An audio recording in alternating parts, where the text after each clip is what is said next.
ओम परतत्वे सदा लीनो रामकृष्ण समाज्ञया यो धर्म स्थापन रतो वीरेशं तं नमाम्यहम्. We are studying here Swami Vivekananda's Jnana Yoga, and we are in the 5th chapter. Name of the chapter is The Absolute and Manifestation, delivered in London, 25 November 1896. And we are dealing with a important subject, very important subject from Vedanta point of view. And so we go back to the start of the chapter. And the absolute means Swamiji is talking about the Nirguna Brahman, and manifestation means the world or the universe as we see it. See, feel, touch, imagine, etc., etc. And Swamiji has used a figure.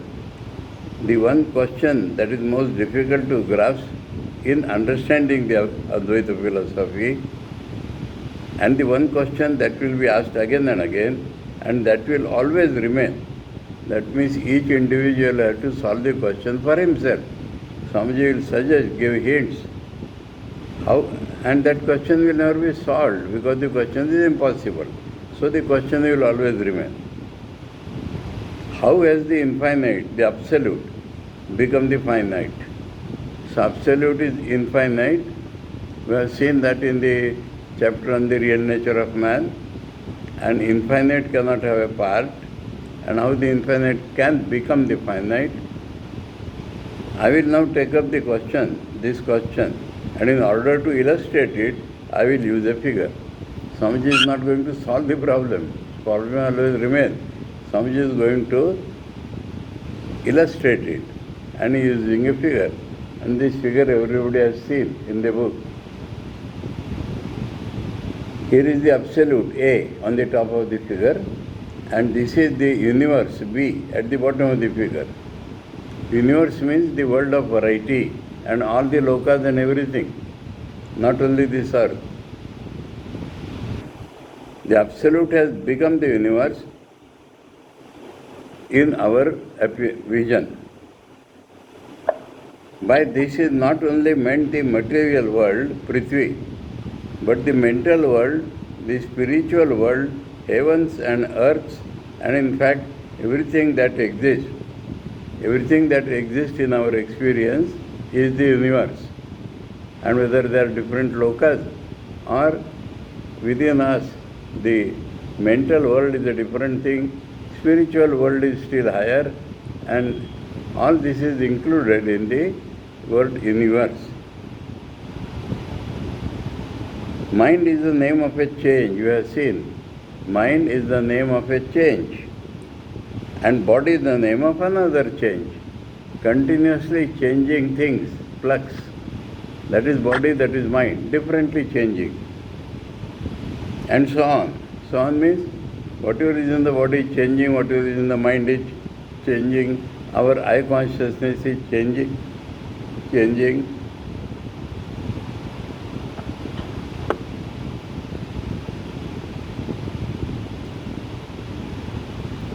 Mind is the name of a change, and body is the name of another change, and so on.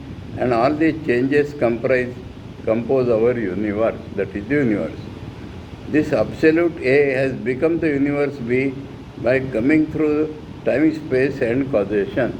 Coming through means as viewed by us through time, space and causation. This is the central idea of Advaita, that we see variety, but that is due to the constitution of our mind, which is made of time, space and causation. And so, the monism, that it is one without a second, is not changed or broken or affected. We are seeing it through our mind, so it is appearing as the universe. Time, space and causation are like the glass, through which the absolute is seen, like the lens. And when it is seen on the lower side, it appears as the universe. So become, from Brahman side nothing has become. But when we see it, it appears as this universe. So we call it has become the universe. The relation between become and appearance we have seen now. Brahman has become this because to us it appears like this. And there being nothing else, but it is Brahman which is appearing as this. Now it is an important thing that these do not exist. Brahman alone exists, so Brahman is appearing, nothing else is appearing. To say that this is false is not sufficient knowledge. It is Brahman which is appearing as this. The idea of time, we have seen this to interchange will be better. The idea of time cannot be there, seeing that there is no mind, no thought. The idea of space cannot be there, seeing that there is no external change. So external change only shows time, and when the mind is not there, thought is not there, how can there be a form?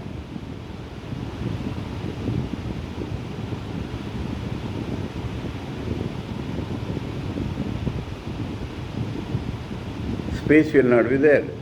What you call motion and causation cannot exist where there is only one, because it cannot change, because it is not affected by anything else.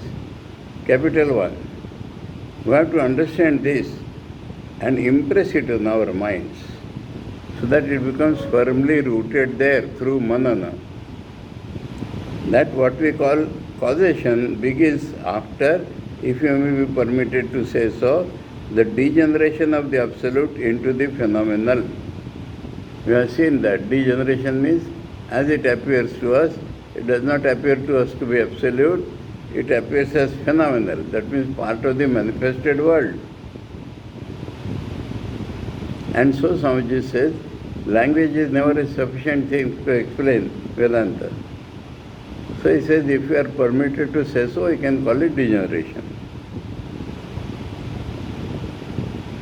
That our will, our desire, and all these things means whatever arises in our mind. That and all these things always come after that, after our view of degeneralized Brahman. I think Schopenhauer's philosophy makes a mistake in its interpretation of Vedanta, for it seeks to make the will everything. Schopenhauer makes the will stand in the place of absolute, but the absolute cannot be presented as will, for will is something changeable and phenomenal. We have seen this.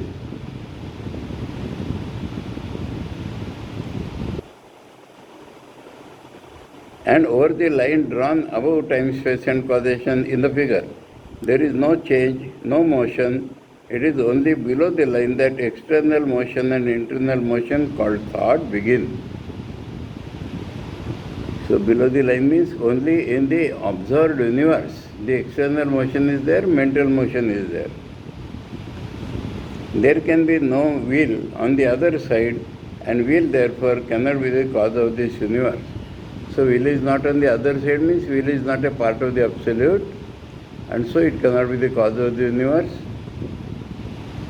Coming nearer, we see in our own bodies that will is not the cause of every movement. Nearer our body, in our body we can easily perceive this.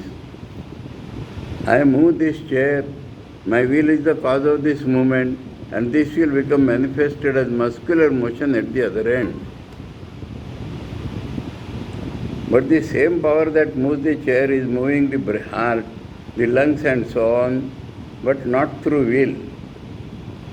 Given that the power is the same, it only becomes will when it rises to the plane of consciousness.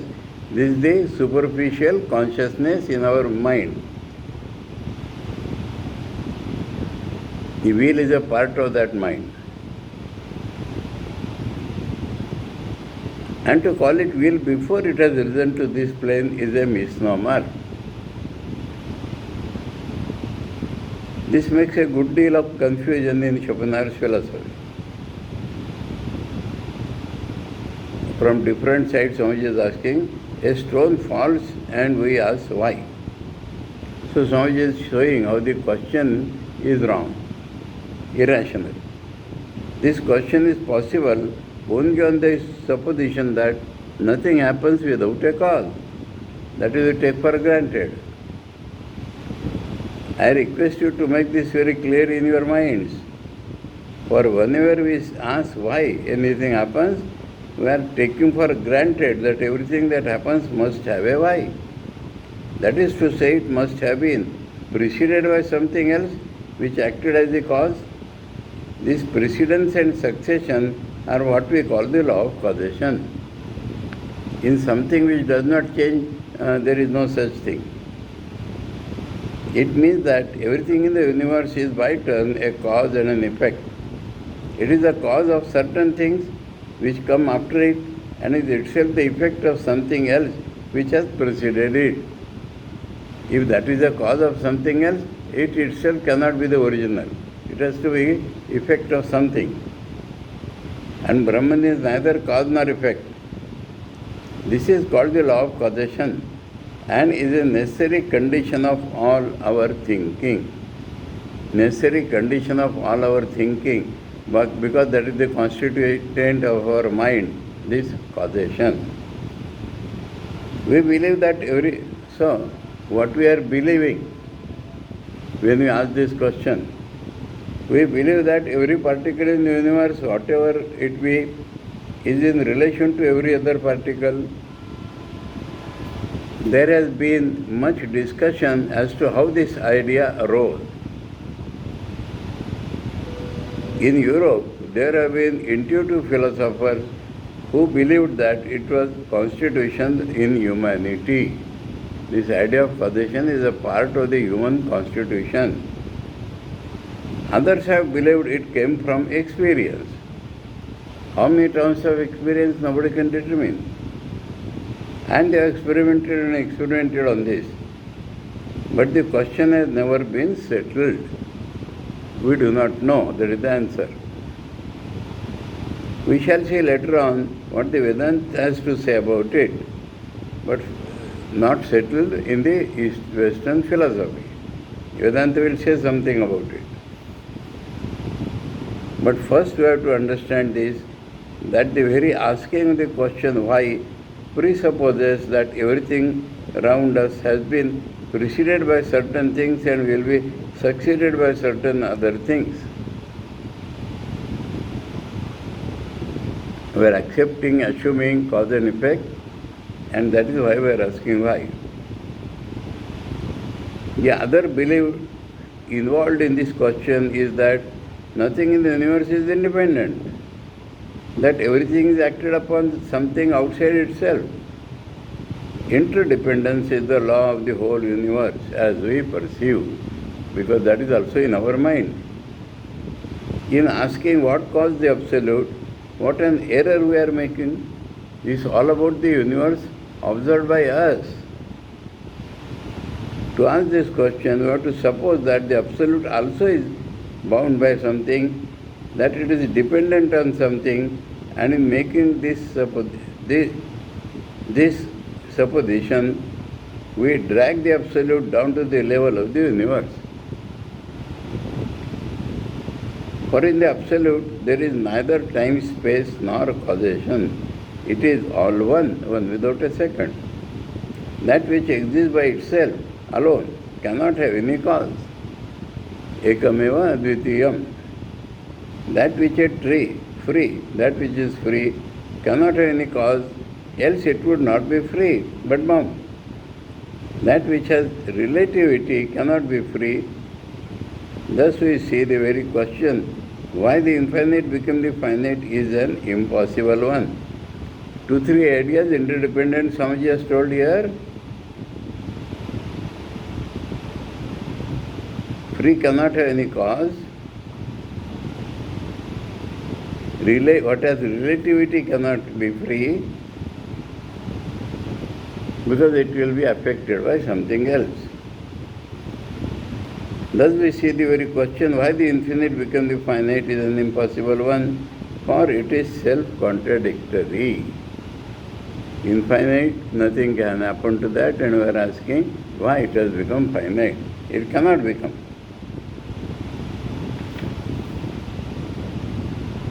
Coming from subtleties to the logic of our common sense, to common sense, we can see this from another side.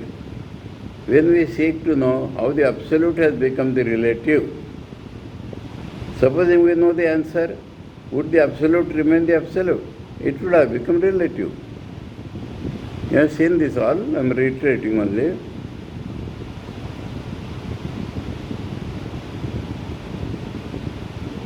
Now Swamiji takes up next topic. What is meant by knowledge in our common sense idea? It is only something that has become limited by our mind. Then only we say we know. That we know. And when it is beyond our mind, it is not knowledge. Now if the absolute becomes limited by the mind, it is no more absolute. Yes. It has become finite. Everything limited by the mind becomes finite. Mind itself is finite. Therefore, to know the absolute is again a contradiction in terms. So, to ask why infinite has become finite has contradiction. To know the absolute is contradiction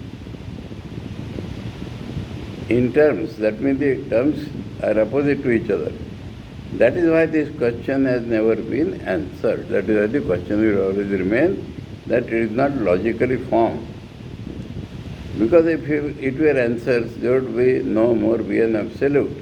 A God known is no more God. He has become finite like one of us. He cannot be known. He is always the unknowable one.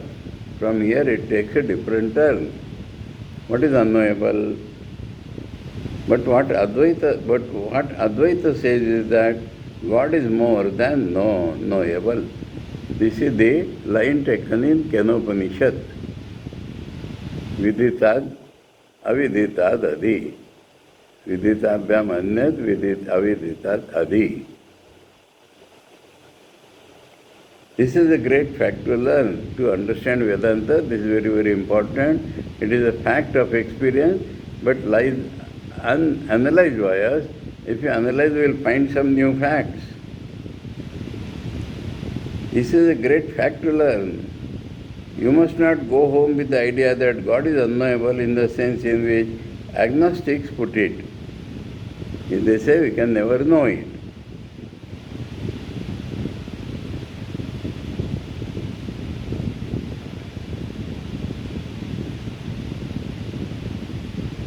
There is a funny expression telling how the agnostics think. Oh my God, if you are there, give me this if you can.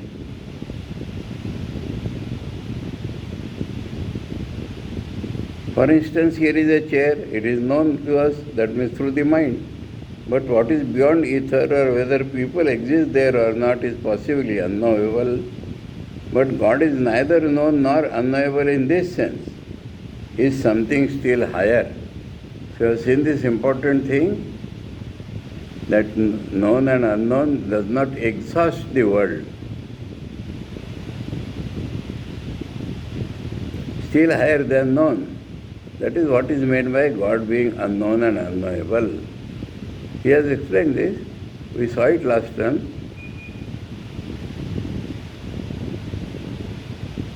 The expression is not used in the sense in which it may be said that some questions are unknown and unknowable. God is more than known. This chair is known, but God is intensely more than that. Because in and through Him we have to know this chair itself. That is the main crux of the issue. We saw it on the last turn. Seeing, feeling, hearing, thinking, imagining does not make it known. Without mind, we are not able to know a thing, but that is not sufficient for anything to be known. There is the fact of consciousness. And unless consciousness is there, we cannot know anything. So we have to enter consciousness, and then a form of the consciousness we can see, feel or hear. So it is called in and through him we have to know this chair itself. He is the witness, the eternal witness of all knowledge. Witness means unchangingly aware of everything.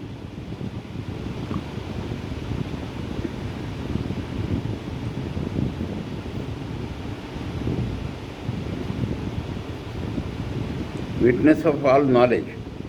I know, you know, he, she, it knows. He knows all of these things without any change in him. Whatever we know, we have to know in and through him.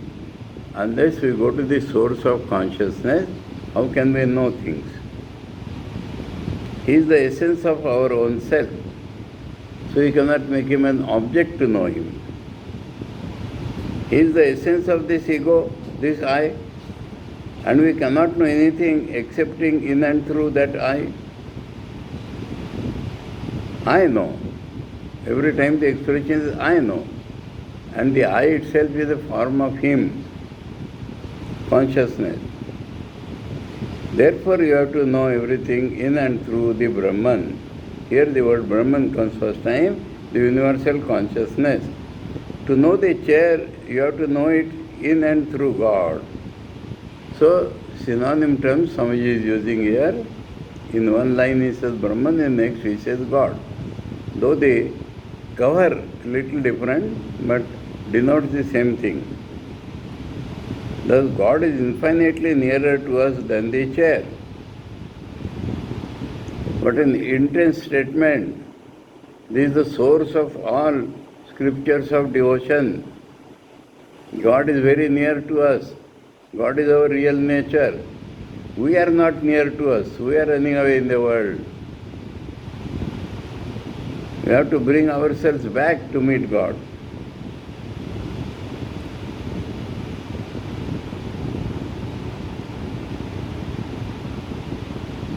Thus, God is infinitely nearer to us than the chair, but yet He is infinitely higher, because it cannot make Him an object. Neither known nor unknown, but something infinitely higher than either. Unknown not in the ordinary sense, I do not know this or that, but it is our own real nature which cannot be objectified, and that is why it is called the higher than that. He is yourself with a capital S. Who would live a second? Who would breathe a second in this universe if that blessed one were not feeling it? That is a Taittiriya statement.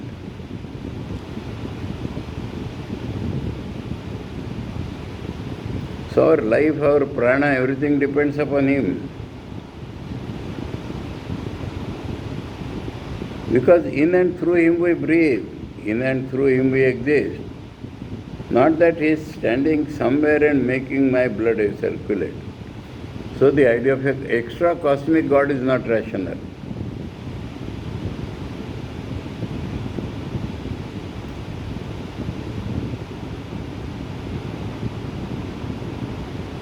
What is meant is that He is the essence of all this, the soul of my soul.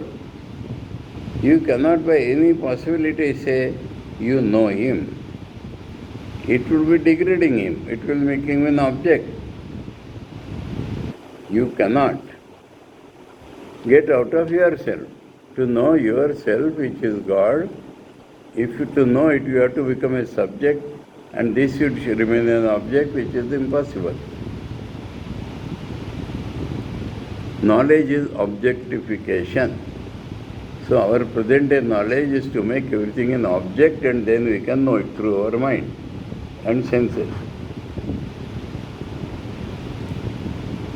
So you have to understand the fundamentals. For instance, in memory, you are objectifying many things, projecting them out of yourself. So, to explain knowledge, Swamiji has brought memory, and we know the memory only when we objectify it. All memory, all the things which I have seen and which I know are in my mind. The pictures, the impressions of all these things are in my mind. And when I would try to think of them, to know them, the first act of knowledge would be to project them outside. make them object different from me, that is called outside. Outside my real nature. This cannot be done with God, because God is my real nature. Because He is the essence of our souls, we cannot project Him outside ourselves. Here is one of the profoundest passages in Vedanta. He that is the essence of your mind, He is the truth, He is the self, thou art that, O Shvetaketu. This is from the Chandogya Upanishad. This is what is meant by thou art that. What is meant by thou art that? He is the essence of your soul. He is the truth. He is the self. Thou art that, O Shvetaketu.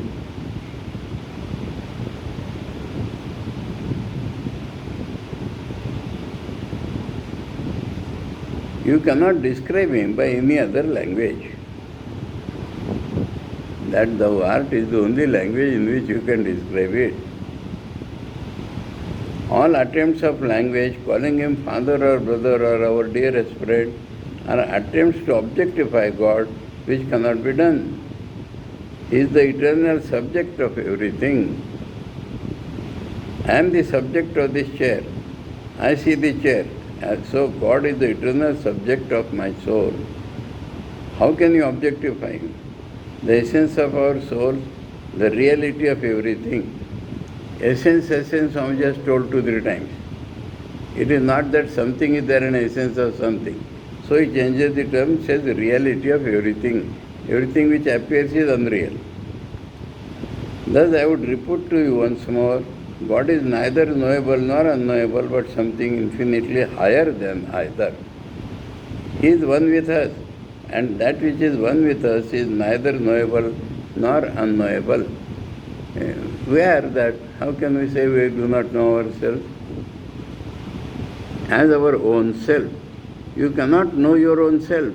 You cannot move it out and make it an object to look at, because you are that and cannot separate yourself from it. Neither is it unknowable, for what is better known than yourself? It is really the center of our knowledge. In exactly the same sense, God is neither unknowable nor known, but infinitely higher than both, for He is our real self. First we see then that the question, what caused the Absolute, is a contradiction in terms. And secondly, we find that the idea of God in the Advaita is the oneness, and therefore we cannot objectify Him. He is one with everybody.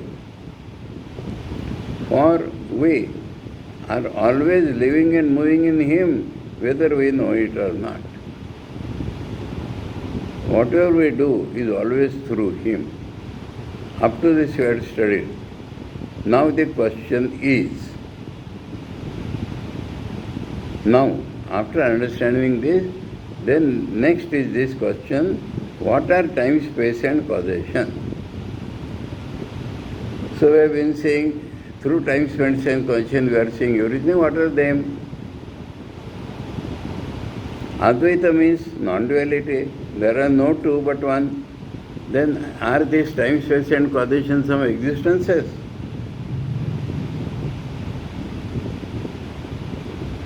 Yet we see that here is a proposition that the Absolute is manifesting itself as many through the veil of time, space and causation.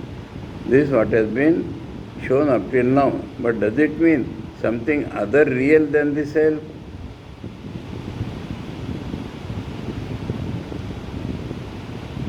Therefore, it seems that here are two, the Absolute and Maya, the sum total of time, space and causation. This is called Maya. So it appears as if there are two. Appears as, only by language.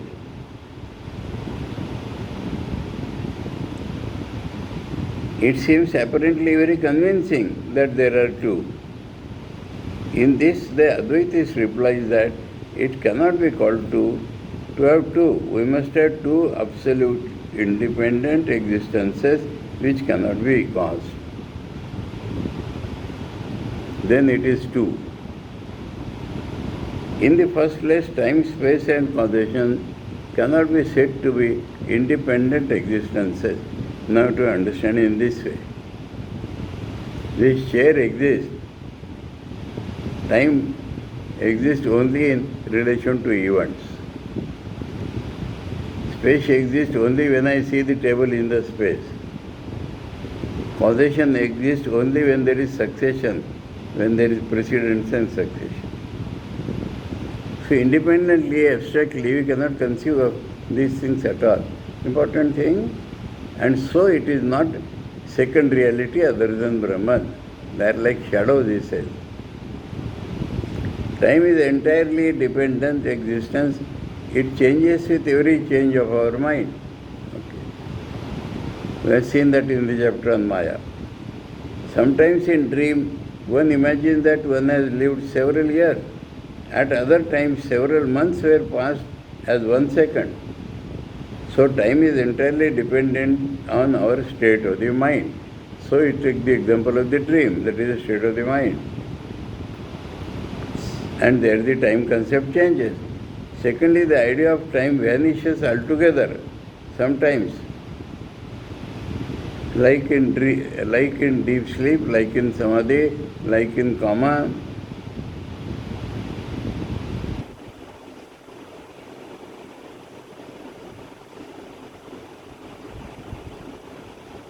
Sometimes in dream, one imagines that one has lived several years.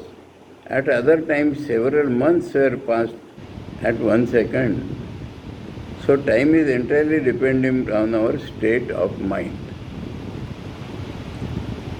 Secondly, the idea of time vanishes altogether sometimes. That is in samadhi and in deep sleep. So with space, we cannot know what space is, yet it is there, indefinable and cannot exist separate from anything else. So with causation. So space always around an object, between two objects, otherwise you cannot conceive of space. When we conceive of space, it is always between two objects.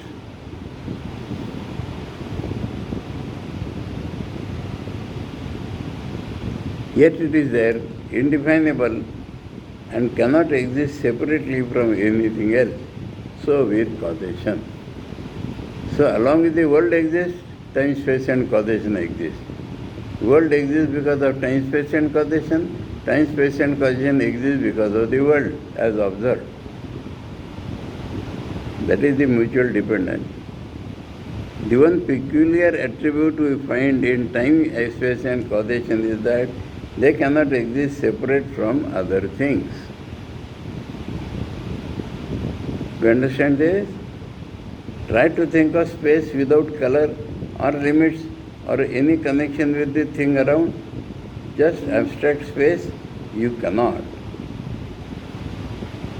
Space will always appear between something, within something, between something, outside something.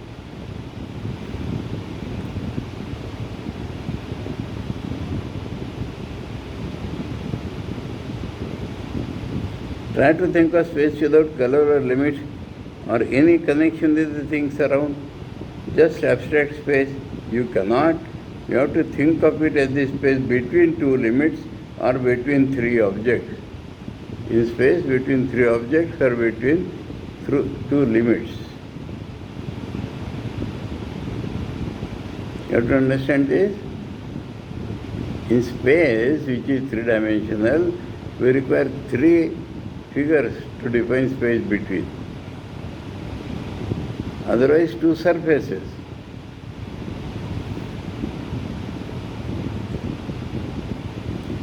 It has to be connected with some object to have any existence. So with time, you cannot have any idea of abstract time, but you have to take two events, one preceding and the other succeeding, and join the two events by the idea of succession. Time depends upon two events. Just as space has to be related to outside objects. And the idea of causation is inseparable from time and space. There has to be a precedent, there has to be a succeedance and there are so different forms.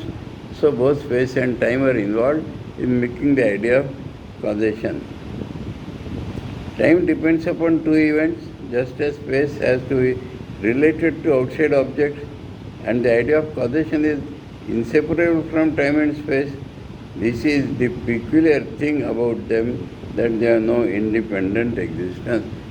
So it does not become two, Brahman and Maya, because Maya does not appear to any existence.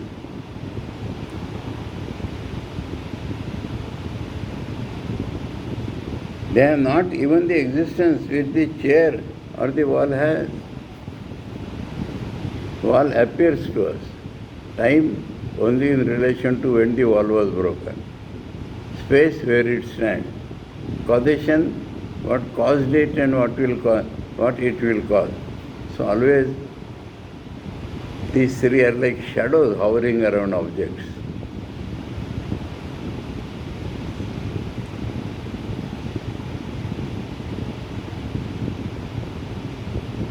He has used the word. There are shadows around everything which you cannot catch. They have no real existence, yet they are not non-existent. Seeing that through them all these are manifesting as this universe. Maya is not non-existence, otherwise how the world appears. Maya cannot be said to be existing because knowledge will destroy it. They have no real existence, yet they are not non-existent, seeing that through them all things are manifesting as this universe.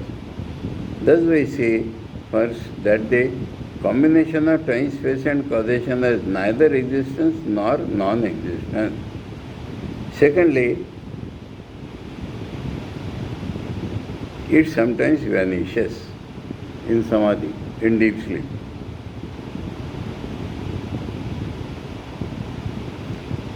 To give an illustration, there is a wave on the ocean. The wave is the same as the ocean, certainly, and yet we know it is a wave and as such different from the ocean.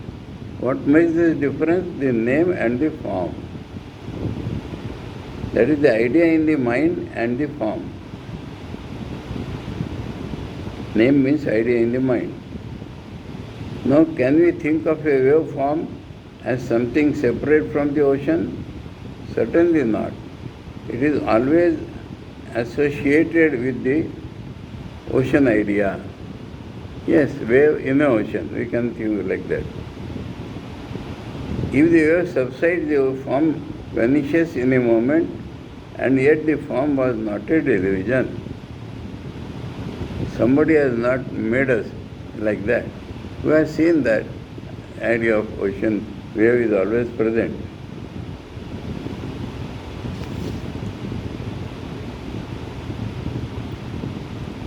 So long as the wave existed, the form was there, and you were bound to see the form. This is Maya.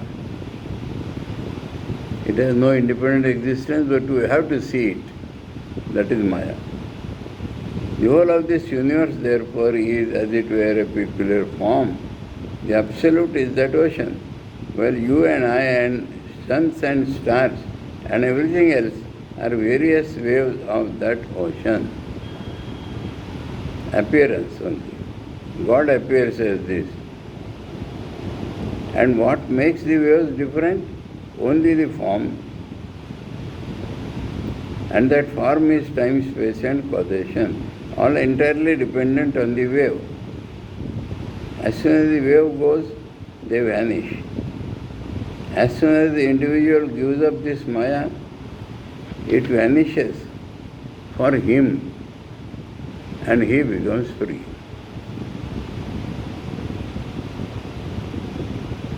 The whole struggle is to get rid of this clinging on to time, space and causation.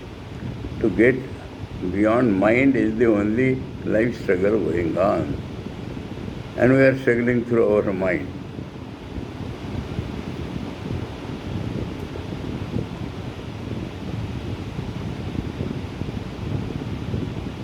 The whole struggle is to get rid of this clinging on to time, space and causation, which are always obstacles in our way. What is the theory of evolution? What are the two factors? Evolution as known by Darwin. A tremendous potential power which is trying to express itself and circumstances which are holding it down. The environment are not allowing it to express itself. So in order to fight with these environments, the power is taking new breather again and again. Vishnu Swamiji shows us what is evolution. An amoeba in the struggle gets another body and conquers some obstacles, then gets another body and so on, until it becomes a man. Now if you carry these ideas to the logical conclusion, there must come a time when the power that was in the amoeba and which evolved as man will have conquered all the obstructions that nature can bring before it and will thus escape from all its environments. This idea expressed in metaphysics will take this form. There are two components in every action. The one the subject, the other the object. And the one aim of life is to make this subject master of the object. At present we depend upon everything of the world for something. And so they rule over us. In perfection, we shall go beyond that.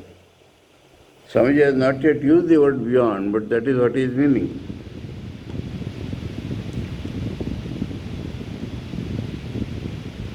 There are two components in every action. The one the subject, the other the object, and the one aim of life is to make the subject master of the object.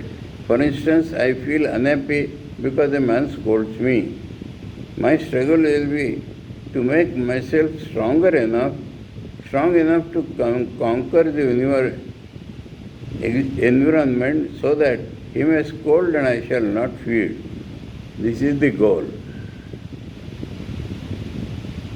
And my real nature is not changing. So he is scolding the mind. These are all practical facts of Brahmajna Purushas. Let me tell you an incident here. Too much theory has gone. There was a time when all idealistic youth in India were becoming revolutionaries. Now, some of them understood that the real struggle should be for expressing our real nature. So they wanted to become the monks of the Ramakrishna mission. Many people are afraid of the government displeasure. The General Secretary of Swami Saradananda, he admitted all of them on his own guarantee, and sometimes he had to go with them to the police station. And one such event happened. And the young sadhu for whom Saradanji went, he was very sorry.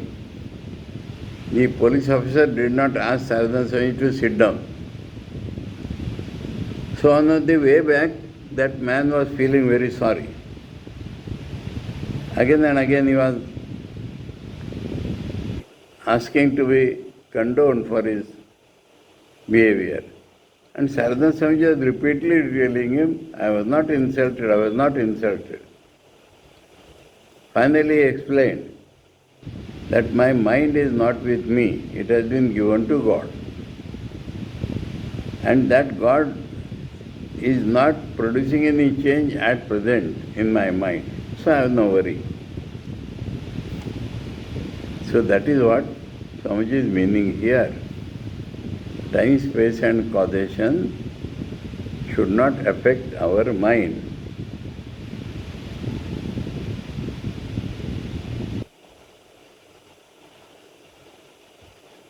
What is meant by morality? Anyway. For instance, I feel unhappy because a man scolds me. My struggle will be to make myself strong enough to conquer the environment so that he may scold and I shall not feel.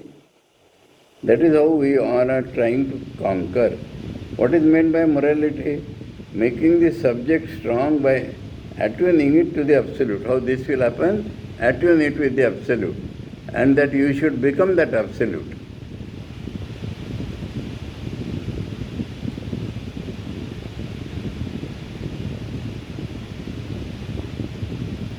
So that nature ceases to have control over us. It is a logical conclusion of our philosophy that there must come a time when we shall have conquered all the environments because nature is finite. Nature appears infinite, but nature is, because it is manifested, it has to be limited. And our real nature is unmanifested reality.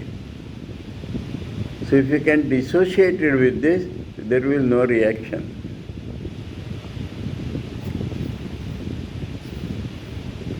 Here is another thing to learn. How do you know that nature is finite? Yes. He has stated, now he has to explain. You can only know this through metaphysics. Nature is that infinite under limitations. So when there is nothing other than it, then nature is also its appearance. Therefore it is finite. So there must come a time when we shall have conquered all environments. And how are we to conquer them? We cannot possibly conquer all the dejective environments, objective environments. Separate. We cannot. The little fish wants to fly from its enemies in the water. How does it do so? By evolving wings and becoming a bird. It is using the evolution theory to show how we can proceed. We cannot. The little fish wants to fly from the enemies in the water. How does it do so? By evolving wings and becoming a bird. So change in our subjective setup to conquer the object and go beyond, that is the evolution.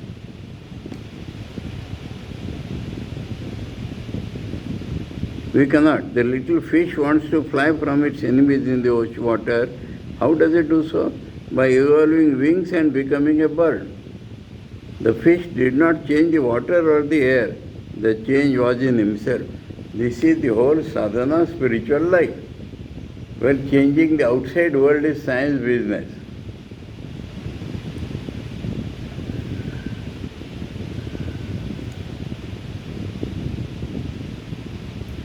The fish did not change into the water or the air.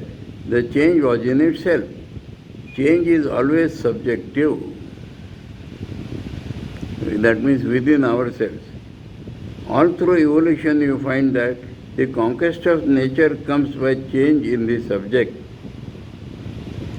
Apply this to religion and morality and you will find that the conquest of evil comes by the change in the subjective alone.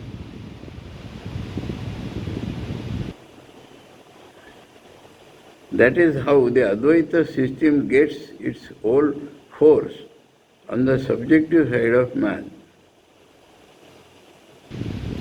To talk of evil and misery is nonsense because they do not exist outside.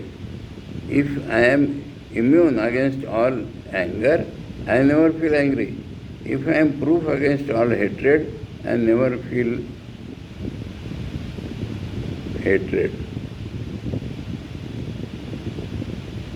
This is therefore the question by which to achieve that conquest through the subjective, by perfecting the subjective.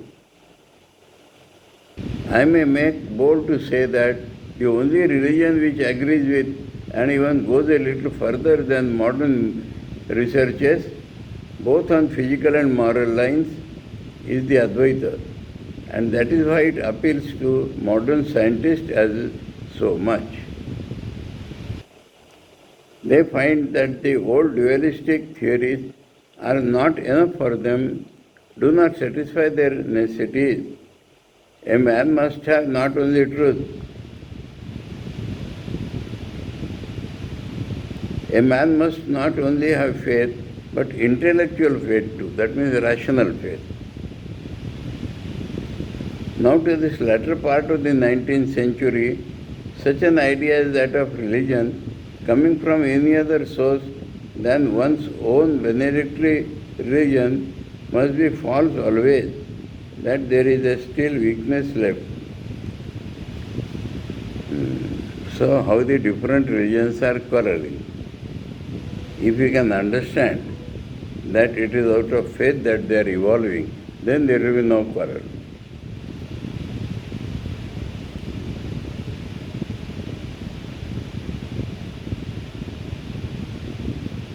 Now in this latter part of the 19th century, such an idea is that religion coming from any other source than one's own hereditary religion must be false, shows that there is still weakness left.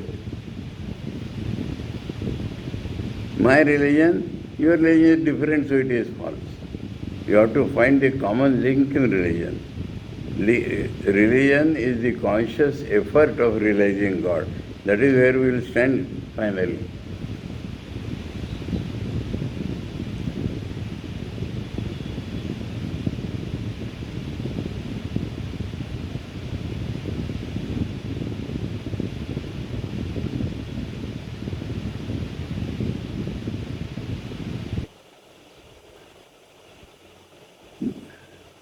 Advaita, and that is why it appears to not.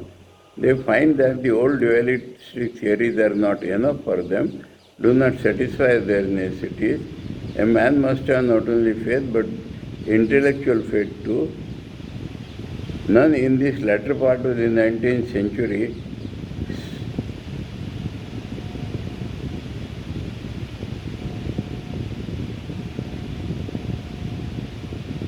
Now, in this latter part of the 19th century, such an idea is that religion coming from any other source than one's own hereditary religion must be false, shows that there is still weakness left.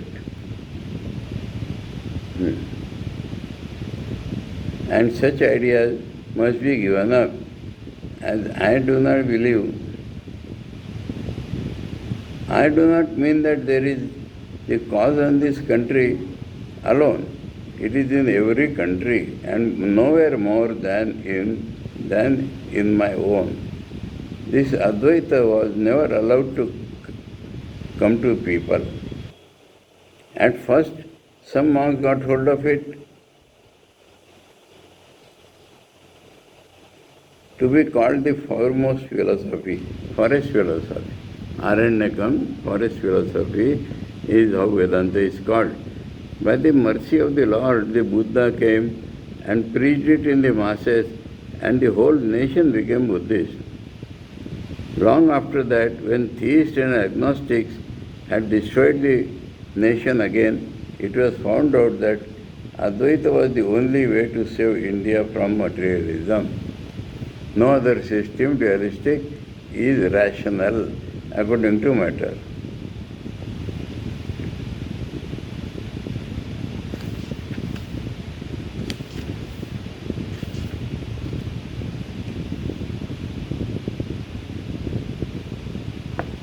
We shall take it up again. So, from theory, Swamiji is coming to the practical life of people, how they see, feel things, and then we get the idea that this is all Maya. We can go beyond, our nature is beyond. So that will be the ending topic. Om Paratatve Sadalino Ramakrishna Samagyaya Yo Dharma Sthapana Rato Viresham Tam Namamyam. Om Shanti Shanti Shanti. Harihi Om Tat Sat. Shri Ramakrishna Arpanamastu.